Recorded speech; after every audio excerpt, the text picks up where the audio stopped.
মকর সংক্রান্তি উপলক্ষে বাবুঘাটে আজ ভোর থেকেই পুণ্যার্থীদের ঢল নামল। গঙ্গা স্নান করে পুণ্য অর্জনের আশায় শহর ও শহরতলি সহ বিভিন্ন জেলা থেকে হাজার হাজার মানুষ বাবুঘাটে জড়ো হন। ঠান্ডা উপেক্ষা করেই আজ সকাল ৬টা থেকে গঙ্গার ঘাটে দেখা যায় ভক্তদের দীর্ঘ লাইন। হিন্দু শাস্ত্র অনুযায়ী মকর সংক্রান্তির দিনে গঙ্গা স্নান করলে পাপক্ষয় হয় এবং জীবনে মঙ্গল আসে। এই বিশ্বাসেই প্রতি বছর এই দিনে বাবুঘাটে ভিড় জমে। এদিন অনেকেই পরিবারের সঙ্গে এসে স্নান সেরে পুজো দেন, দান ধ্যানও করেন অনেকেই। পুণ্যার্থীদের নিরাপত্তা ও ভিড় সামাল দিতে প্রশাসন ছিল তৎপর।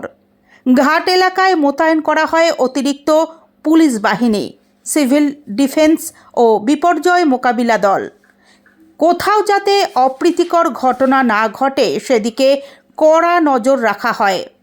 নদীতে নামার সময় সতর্কতামূলক ঘোষণা করা হয় মাইকের মাধ্যমে।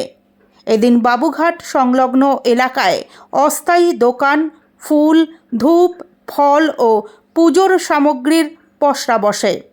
উৎসবের আমেজে মুখর হয়ে ওঠে গোটা এলাকা।